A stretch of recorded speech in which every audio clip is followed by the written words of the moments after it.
Hey guys, girls, how are we all? So today I just thought I'll drop another video. Keep it pretty simple, keep it brief for you all, eh? So today I thought what we might do a random topic on is whiting on surface. It's coming up to a good time of year to start chasing these little scrappy fish on your light gear. So I'm going to run you through what rods I use, why I use them, what applications to use, what lures to use, and give you a little bit of a rundown on what areas to look for that I've personally found works best for me. Because time of year can depend. Time of tide as well is vitally important in the systems I fish. It may fish differently for you guys in different systems. So right, we'll get straight onto it and we'll have a look. Alright, I may even grab a couple of plastics out as well. This will basically be hard bodies for top water and that. So we'll run through, we'll have a bit of a look, and I'll tell you why I like to fish for certain areas on different stages of tide. So for me, number one thing that I like to do when I'm fishing for my whiting is I like to fish a run out tide. I do find that the tides around the new moon, those dark nights when the prawns are running, seem to fish a lot better. I like to fish, any stage of the going out tide. I do prefer, there's heaps of different locations that you can try for these fish. I personally like to fish areas that are sandy or a very predominantly sandy bottom with bits of mud. If you've got a weed bed and a yabby bed around those sand flats, even better yet, that'll double your chances straight away. Running out tide, the reason why I fish is because that's generally when the prawns start running. Around that new moon tide. So hopefully when you fish new moon tides in summer, generally the week leading up to the new moon and the week immediately, and the 3 days after the new moon, fish is best for me. Now I find where I fish, basically say from northern New South Wales up to like the sunny coast and a bit further north than that, the main majority of, you do get your banana prawn runs. I'm not saying whiting won't have a crack at a banana prawn, but it's a hell of a big prawn for them to have a go at. Predominantly where I fish, it'll be greasy prawns, which are your school prawns. So if you get school prawns for the guys down south to get your kings, the small kings in the estuaries that run, whiting love hitting those things, and they're not afraid to use them to belt those prawns running along the surface. I have found too, although daytime is best, I have caught them at night, but just not the same numbers, but I get a better quality fish at night. So we're going through now, we'll have a couple of look at the lures that I use. I'll tell you why I use certain types and when I decide what I'm going to throw on. Pardon me. So generally, for the first, for the last 10 years or more, it's all been, the lure that started it all out, as everyone's pretty aware, I'm sure, was a sugar pen. People have their favourite colours and stuff. People usually replace the back trebles and put ZX's fish hooks on there. And the sugar pen was where it all started. I believe poppers were probably the first ones. Captain Kevin Gleed, who fished down the south coast of New South Wales, who was the pioneer of whiting fishing on surface lures officially. He started it out. Then the hype went to these things here, to the sugar pens. Now, when I fish these things, the size will depend on the size of the prawn that's running. If you're getting, generally early in the season, you're going to get a smaller run of greasy prawns or a smaller run of king prawn. So you want to get one that sort of like matches the size of the prawn. If they're feeding on jelly prawns, it's going to be hard. You're going to have to go down to something a bit smaller, which I'll show you soon, that I use for them. But these things here, when you're using these things, it's vitally important when you throw these things to get long cast, always fish up current and bring it back with you, with the tide. These things here need to be moved quick, and you cannot pause these things. It's not how it operates for whiting. They like to chase their prey. These things here I use at what I would describe as a fast walking pace, and you'd actually be surprised how fast a whiting will come to hit a lure that's really moving along the water. Right, these things here, people say you can walk the dog with them and stuff like that. I prefer not to. What I like to do is I have my rod, I'll hold my rod and I'll keep the rod tip high, and I'll wind at a speed like this with a 2000 size reel, 1000 size reel, it doesn't really matter. thin diameter braid is a must. And so you want to punch those long casts out and you want to hold the rod tip high. What I do is, if you're using spin reel, obviously, put a finger when you hold your front hand is on the rod, put a finger, so it's just, the line is just touching it each time it goes around. It's just ticking on your finger and it'll give that lure, cause it to like tick along the water like that. That's what I found to be better rather than twitching the rod tip. Sugar pan, so that's the number one lure that people will use. Now I use that when the prawns are running fast and the current's fast. I love using those things as well. Secondly, we just covered this in my last video, splash prawns, they work really well. You keep them moving and you keep chugging them, rod tip up high. Basically every surface lure, when you're using them for whiting, you want to keep that rod tip high in the water. It keeps this thing up. My leaders that I use, people say, you know, I run 6 foot a leader and stuff. You know, I think that's garbage. Whiting isn't worrying about your leader when you're moving something really quick. It is solely focusing on this as a food source. I like to use mono leaders. I personally use them. You can use light, you can go like 4 pound, 6 pound. I like to use 10. I do not use fluorocarbon. Fluorocarbon sinks. When you get a surface lure on, it will pull it under slightly each time you blow. So I like to use short ones. I keep my leader about 15 to 20 centimetres. That's it. I get this lure working and constant chug. If you see fish behind it, the worst thing you can do is stop. If you pause, fish whiting, for instance, will lose interest. If it's brim that's behind it, they'll hit it. If it's flathead behind it, they will hit that as well. So that's my second lure of choice. Sugar pan first, MMD splash prawn. That is when the whiting are focusing on those smaller prawns, and it's early in the season or it's late in the season and the numbers are down.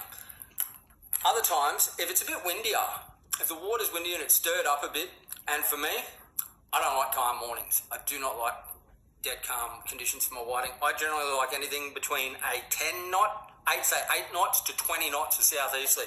If that water is churned up over a sandbank and it's got a lot of ripple and a lot of disturbance on the water, I'll quite often break out cup face poppers. They don't have to be anything flash. Cup face popper, 30 to 50 mil long. Same deal as the splash prawn. Constant sharp jab, fast, a medium to fast walking pace. So that lure is pretty moving along and constant pop, pop, pop, pop, pop all the way along. And if you get fish hitting behind it and they're not connecting, don't stop. Keep it going at the same pace, and eventually they'll commit to it and they'll hit it. If you've got feathers on the back or any of that, doesn't really matter. I tend not to like using ones that have got massive feathers because sometimes you get a lot of short strikes. Other times with poppers, I have retrofitted them and put the ZX assist hooks on. I haven't noticed any difference on them. With the sugar pens and stuff like that, I have noticed a big difference in my ratio. A lot of the time, I'll even get rid of the front treble, just leave it completely off and put ZX assist on the back. If the fish are a bit finicky, leave the front treble on, just downgrade that size a bit and put ZX assist hooks on the back. If it's a calm morning and the fish can be a lot warier, I will then opt for a smaller lure. So anything like the Dio Shiranui, tiny little cup face popper on there. You can see very small lure. These things, use them exactly the same as sugar pan, constantly ripping them across the top of the water. Don't really need to give sharp jabs or walk the dog. Just keep that line. Keep it when you're winding, like I said. Finger on the line on the spool, and you'll see it just shudders your lure across. It's like picture a tiny garfish or a prawn fleeing across the surface. It's just like that. The Lipple, the zip bait Lipple. Look, don't get me wrong, whiting aren't picky on what they choose. You know, they're not they don't care if your lure, your popper's a $5 lure or it's $30 megabass or whatever. But some lures you do find will just work better than others. Zip bait, Lipple, we covered this in my last one. It does have tiniest bib on it, but it does not dive bugger all. You can actually, what I've actually done myself is I love this lure. I was very carefully got a file and I filed that bib off till it was flat with the body, and then I just use it as top water, and they are absolutely lethal. Now, what I'd like to say, what I think we'll get into right at this point is for whiting, top water, rod selection is imperative. For me, I don't like a fast action rod. I don't like anything that is too stiff in the tip. Whiting have a notorious habit of when you hook them, the hooks pull out. That's why I like a medium action rod, one that's slightly sloppier in the tip, bends a bit. So the 4 models that I've got here to show you, and I'll explain to you why I use them. We'll have a bit of a look through and I'll tell you. So probably my 2 favourites that I have here. First one that I use is a Samurai Reaction 101. These things here are rated, I know they're light, so it's 7 foot. This is what they say a very fast taper rod, which has gone against what I've just said, but you'll see why in a minute. So this is a 2 to 4 pound, so a 1 to 2 kilo rod. If I show you the tip on this thing, it is like super whippy, and I'm barely even touching that. One little finger, just tiny touching. You can see how much that rod tip is. It loads up, very soft. These ones here I love. So when that whiting grabs your lure and the hook's set, you won't pull your hooks out. They're a great model. The other model in the range that I love from the Samurai Reaction is a model 203. This one here is rated the same, 2 to 4 pound. It's a 7 foot, it's a medium fast. So this one's even got a sloppier action, sloppier tip on this one. Now if you watch this one, that is ridiculous. It is super sloppy, super sensitive, and just, I use it. It's my top water whiting rod, top water brim rod, and it's a hard body rod for brim. It is amazing, especially if you're using to like 2 and 3 pounds straight through fluorocarbon. The reason, not only do I use those rods to stop the hooks pulling out, it allows that slightly sloppier action, allows you to work that lure and give it maximum action. Whereas a fast action rod that's a little bit stiff in the tip, the action tends not to be the same. Even though I'm holding that line, winding like this, and holding the line so the line ticks over my finger, just the tip of my finger each time I'm retrieving, that rod tip action maximises that. So that little sugar pen's going like this. It's not a wide action walk dog, it's just a fast tick like that across the top of the water and the whiting hone in on it. Next 2 models of rods that I use. This one here, this is the Miller Rods Twitch Freak. So this one here is going to be a tiny bit stiffer than the Samurai Reactions that I've just shown you. This one here is like a 1 to 3.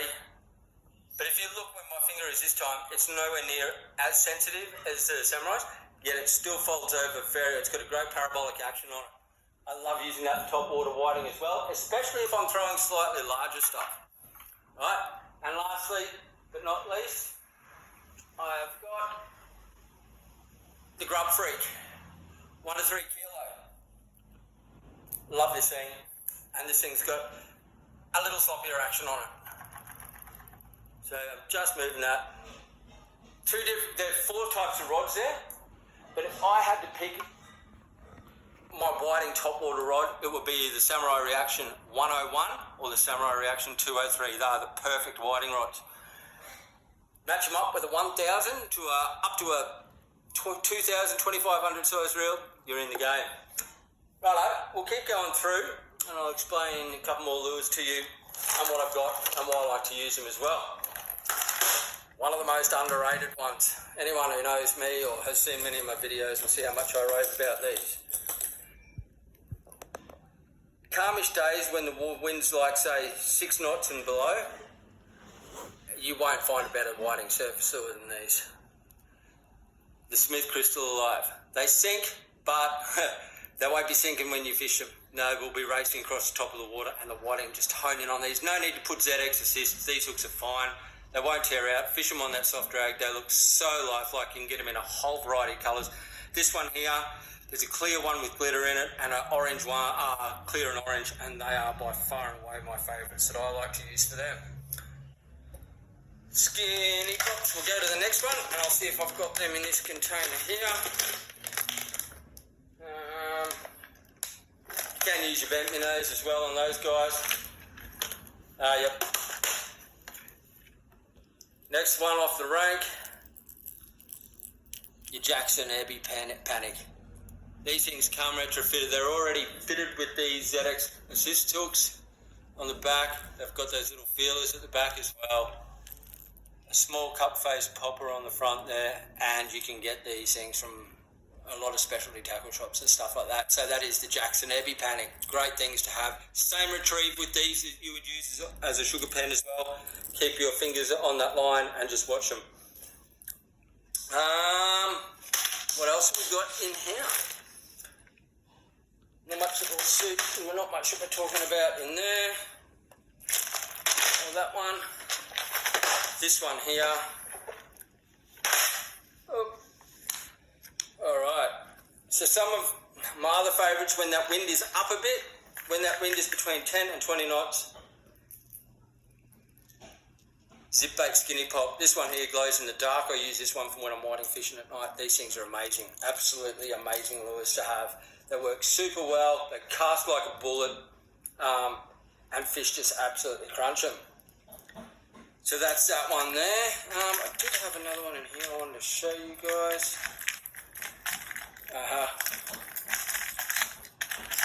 Here we go. Lucky Craft Sammies. When the fish are bigger and they're chasing the bigger tigers, greasy prawns or the smaller kings, these things here, same deal. Fish them like you'd fish the sugar pens. Race them across the water. They work absolute treat on them too. Now, what I'll do here very quickly is to go through a couple of plastics that I use. People don't generally use plastics for whiting because people think they're not as, you won't get the same numbers that you do on surface lures, but I beg to differ. Now, you can use anything that is basically a brim style, but I will run you through just a couple of the ones that I've got here that I like to use.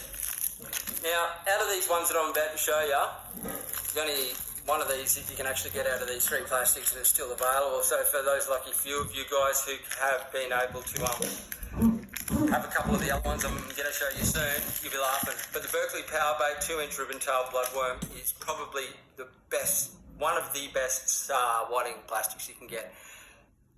It is tiny. The tails are ultra thin. It is a very, very small plastic, right? These things are already scented, but I do like to run a bit of scent on them anyway. I fish these on a worm hook, unweighted, and then race them across the top of the water, and whiting just belt them. They think it's a wriggler worm or a bloodworm or something, and they absolutely belt them. So that is called the Berkeley Ribbon Tail 2-inch. That is what they look like. So if you want to get on and Google some places will still stock them. Other two that I like to use. I'll grab a fresh packet so you can actually see. Here we go. You won't find these anymore. I've shown you these. Squidgy Stealth Prawns. So these ones here came with with not like your traditional jig head. These ones do not come with your traditional jig head. These ones here come with a resin head already built into it and look all the world like a baby greasy prawn. They are tiny. If you look at that resin head, it has no weight. It's just resin with a wormhole through it. These things are tiny. To give you an idea, that is it on the tip of my finger. It is a tiny little plastic, and when the greasies are running and you hop these across the top of the water, they're absolutely lethal. Absolutely lethal. That is the flash prawn colour, by far and away my favourite colour plastic of any plastic that was ever invented. The other two that I've got, the Squidgy Wrigglers,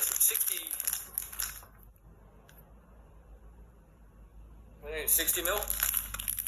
These are old school. Any Squidgy Wriggler colour will work. I just like the clearer colours and stuff like that. This is the old school flash prawn in the 60 mil. Same again, rig it on a worm hook and the whiting go crazy on them.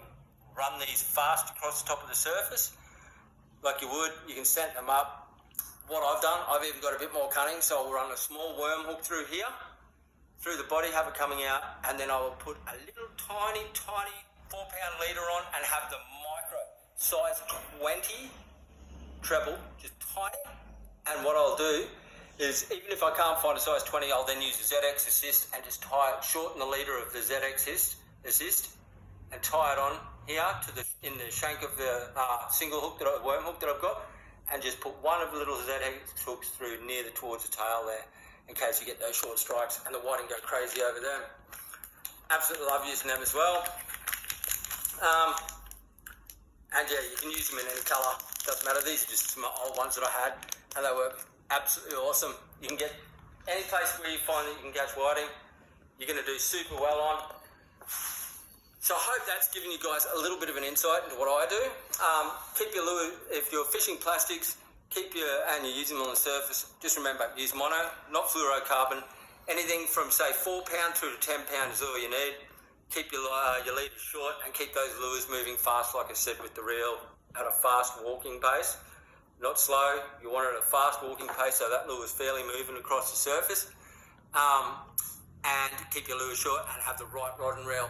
Outgoing tides early in the morning over a bank that's got yabby holes, weed beds, and around the new moon period during summer for your whiting, that's when you'll find them most active. Now before I go, I just wanted to run you through a couple of things that I've grabbed today from the local tackle shop. I want to give these a go. I've never used them. I walked in the tackle shop, seen them today. They've probably been around for a while, but I thought, what the heck. These are the Bite Science 4-inch kick minnows. These aren't for whiting. I'm going to be using these on threadies and flathead. These things look great. Like, to be honest with you, I haven't taken them out of the packet, but they do kind of look like a Kitech in a way. They seem to be soft. Let's not put it around the bush. I'll open the packet up and have a look at it. Because I haven't had them in my hand. I'm going to be touching them for the first time and seeing what they're like while you guys are watching. So, alright, they come with a decent clamshell. There's a start. So all your tails will be straight. Open your clamshell up like such, obviously. Now let's have a look at these. So they're unscented, 4-inch. They seem very flexible. They are not made out of your stretchy material, but that is a smelt colour, and that looks actually really good. I think flatties, golden trevally, threadies, small barra, grunter, tarpon, giant herring. They're all going golden for trevally. They're going to love these things. So I just wanted to share that with you. Get out and you can have a look at them. And you know what? They're actually they're cheap. These were, I think they're about $8.95 a packet. They also come out with a jig head. It looks a lot like a TT, and it is made on BKK hooks. And they're cheap. They're about $7 or $8 a packet for 5. Of the large size. I only bought 3/8 today, so I'm going to test them out and have a throw with them tomorrow. And we'll see how we go. So thanks for tuning in, guys. If there's anything, like always, if there's something that you want to see or you want to ask something or a topic covered, please shoot a message through, let me know what you want, and we can cover it for sure. Also, if you'd like to get on and subscribe to my YouTube channel, as always, the more subscribers I can get, the more content I can put out for you guys. So it's Billy's Fishing Adventures in Queensland. It'd be great to see you. So if you like it, like and subscribe, and I'll tune in with you guys soon. Have a great one. See ya.